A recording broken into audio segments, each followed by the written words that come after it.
Hi everyone, welcome back. I thought we could make some dinner for Polo and chat about all things dog food, dog toppers, filming outside because it's a beautiful night. So I thought, why not? And I do have my assistant with me here on the other side of the camera who will probably be pouting that he wants all of the food right now. I apologize in advance for any background noise because I don't have a mic with me right now. We do variety feeding with Polo, so he eats a lot of different types of food, and we also rotate his protein. So you just saw me add some kibble to his bowl. We also do air dried. I don't really know how to describe it, but it's kind of like a jerky, but usually has a little bit more crunch.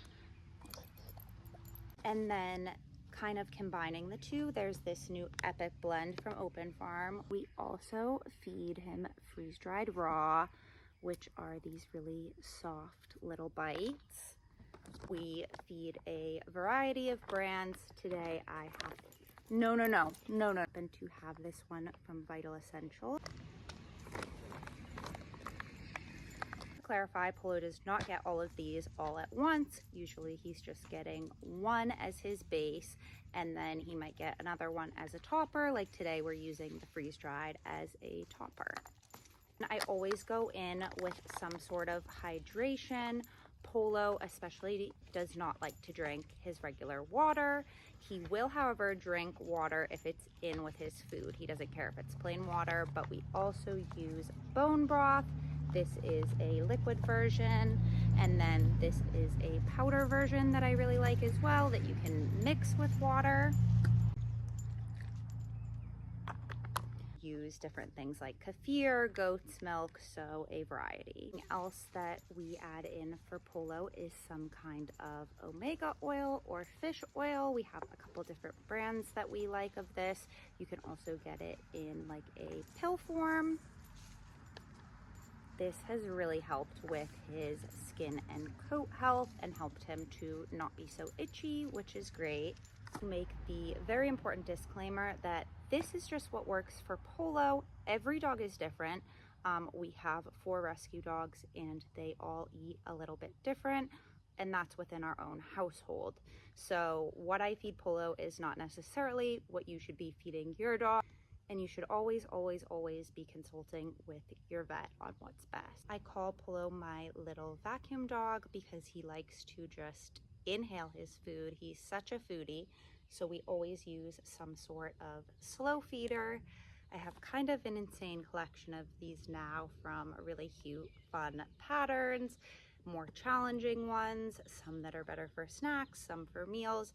So let me know if you would want to see our full collection. Maybe I can do a video on that. He eats pretty small meals more often throughout the day, but I still love really big feeders like this because they slow him down a lot more because the food is dispersed. Smaller ones are great for little snacks and cutesy lick mats. Also use feeders like this. This is a Topple by Westpaw. We love the Black Kong. A couple from Soda Pup as well that I like, and Licky Mat. Polo is huge on mental enrichment. He absolutely thrives on it.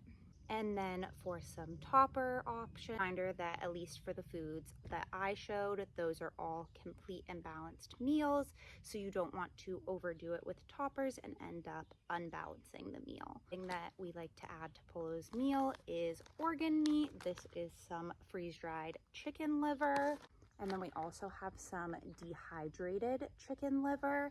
The only difference with that is really just the texture, and it's a matter of preference because Polo likes both. We like to switch it up. We also like to add heart. This is dehydrated beef heart.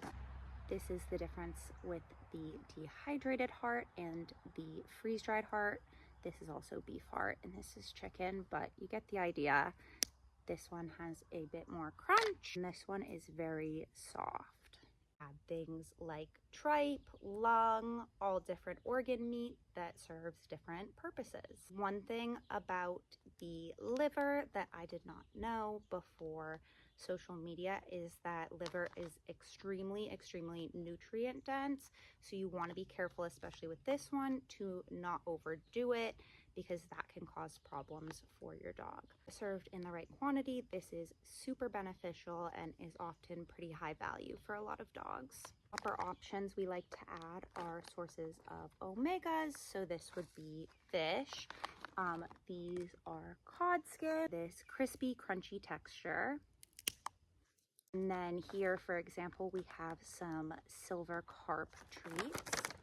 These are both single ingredient, great for skin and coat health. Another thing that we like to add to his diet is vegetables, some freeze-dried broccoli, and some freeze-dried beet.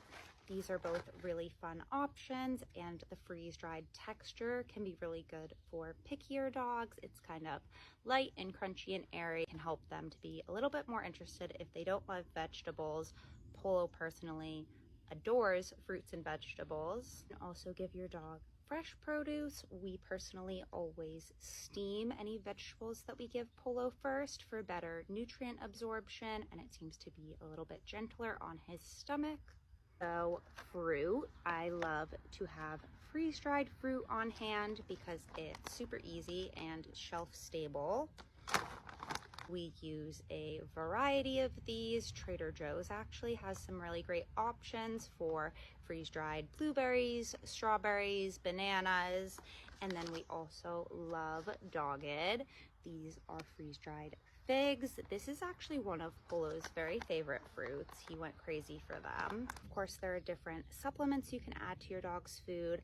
I highly recommend consulting with your vet on this and not over supplementing and overdoing it, but more so going off of your dog's individual needs. Another option that I like to add in are eggs. These are freeze-dried quail egg yolks. They kind of look like little cheese balls. And then I love to sometimes add some fun toppers, make some colorful, pretty meals. There is an amazing Enrichment community here on social media that turns their dog's meals basically into artwork, and it's absolutely not necessary for your dog to have an amazing meal, but it can be a really fun way to bond with your dog and be creative. Options for these are endless. I honestly really want to make a whole video on our collection of kind of fun and cutesy toppers, but I'll just show a few. So this is coconut confetti that has been dyed with beetroot powder, turmeric, green spirulina, all dog safe natural toppers. So like superfood powders like this dragon fruit powder to dye yogurt or kefir or add a little pop of color and also some extra nutrients. And then there are so many fun little cookies. Both of these are made out of chicken and goat's milk in all sorts of really fun shapes, and these are a little bit different than a biscuit. I also like the fun biscuits, just keeping them in moderation. We have these little seahorses or this butterfly cookie made with all dog safe ingredients. Another fun topper I have is this freeze-dried pumpkin, single ingredient, just pumpkin, little freeze-dried cubes, which is really fun. And the last thing I'm going to talk about tonight is edible flowers for dogs. You do want to be careful to make sure that you're picking flowers that are safe for dogs and are also edible, so they weren't grown with any pesticides or anything added. These are from a small business in Australia that specifically makes them for dogs. Is their sunset mix, absolutely gorgeous. This can be a way to add some different nutritional benefits, but also just add a fun little pop of color and fun to your dog's bowl. I just want to clarify once again that we are not adding all of this to Polo's bowl all at once. A lot of it is not necessary and is dependent on your dog, but just some fun options to spice up mealtime or to get creative yourself making your dog's bowl. Hopefully you learned something new, or maybe a brand you haven't tried yet caught your eye. Definitely let me know in the comments what your dog's favorite treats and toppers are. Polo is always down to try something new. To subscribe, because I hate to admit it, but what I showed today is just a very small portion of our collection of treats and toppers and dog food and dog enrichment. So I would love to dive a little bit more into that if that's something you'd be interested in. As always, thank you so much for joining us on our journey, and I hope you'll be back.